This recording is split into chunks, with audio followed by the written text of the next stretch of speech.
بسم اللہ الرحمن الرحیم۔ شروع کرتی ہوں اللہ تعالیٰ کے نام سے جو بڑا مہربان نہایت رحم والا ہے۔ سورہ تحریم۔ اے نبی، آپ کیوں حرام کرتے ہیں وہ چیز جو اللہ نے آپ کے لیے حلال کی ہے؟ آپ اپنی بیویوں کی خوشنودی چاہتے ہیں اور اللہ بخشنے والا مہربان ہے۔ اللہ نے تم لوگوں کے لیے اپنی قسموں کے کفارے کا طریقہ مقرر کر دیا ہے اور اللہ تمہارا کارساز ہے اور وہ علم والا حکمت والا ہے۔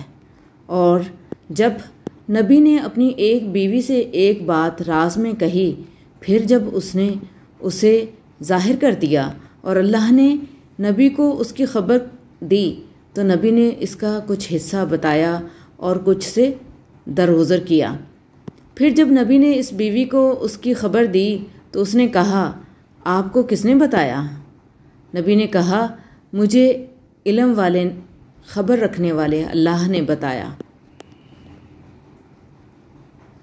اگر تم دونوں اللہ کی طرف توبہ کرو تو بہتر ہے، کیونکہ تمہارے دل ڈھل گئے ہیں، اور اگر تم دونوں نبی کے خلاف ایک دوسرے کی مدد کرو گی تو جان لو کہ اللہ اس کا مددگار ہے، اور جبرائیل اور نیک مومنین بھی اور اس کے بعد فرشتے بھی مددگار ہیں۔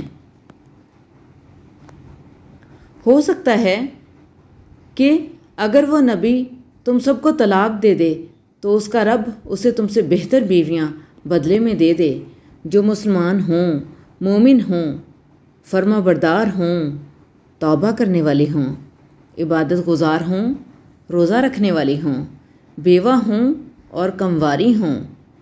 اے ایمان والو، اپنے آپ کو اور اپنے گھر والوں کو اس آگ سے بچاؤ جس کا ایندھن انسان اور پتھر ہیں، جس پر سخت دل، سخت مزاج فرشتے مقرر ہیں جو اللہ کی نافرمانی نہیں کرتے، جو انہیں حکم دیا جائے اور وہی کرتے ہیں جس کا انہیں حکم دیا جاتا ہے۔ اے کافرو، آج عذر نہ کرو، تمہیں وہی بدلہ دیا جا رہا ہے جو تم کرتے تھے۔ اے ایمان والو، اللہ کی طرف خالص توبہ کرو، امید ہے کہ تمہارا رب تم سے تمہاری برائیاں دور کر دے اور تمہیں ایسی جنتوں میں داخل کرے جن کے نیچے نہریں بہتی ہیں۔ جس دن اللہ نبی کو اور ان لوگوں کو جو اس کے ساتھ ایمان لائے ذلیل نہیں کرے گا، ان کا نور ان کے آگے اور ان کے دائیں طرف دوڑتا ہوگا۔ وہ کہیں گے، اے ہمارے رب، ہمارے لیے ہمارا نور مکمل کر دے اور ہمیں بخش دے، بے شک تو ہر چیز پر قادر ہے۔ اے نبی، کافروں اور منافقوں سے جہاد کرو اور ان پر سختی کرو، ان کا ٹھکانہ جہنم ہے اور وہ بہت بری جگہ ہے۔ اللہ نے کافروں کے لیے نوح کی بیوی اور لوط کی بیوی کی مثال بیان کی ہے۔ وہ دونوں ہمارے دو نیک بندوں کے نکاح میں تھیں، پھر انہوں نے ان سے خیانت کی تو وہ دونوں نبی اللہ کے مقابلے میں ان کے کچھ کام نہ آ سکے، اور کہا گیا، دونوں داخل ہونے والوں کے ساتھ آگ میں داخل ہو جاؤ۔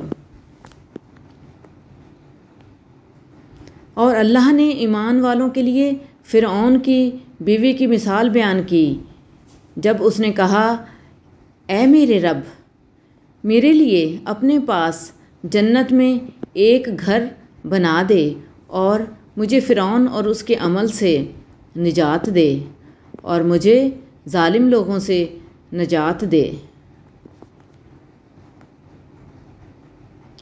اور مریم بنت عمران کی مثال بیان کی، جس نے اپنی عفت کی حفاظت کی، پھر ہم نے اس میں اپنی روح پھونک دی اور اس نے اپنے رب کی باتوں اور اس کی کتابوں کی تصدیق کی، اور وہ فرما برداروں میں سے تھی۔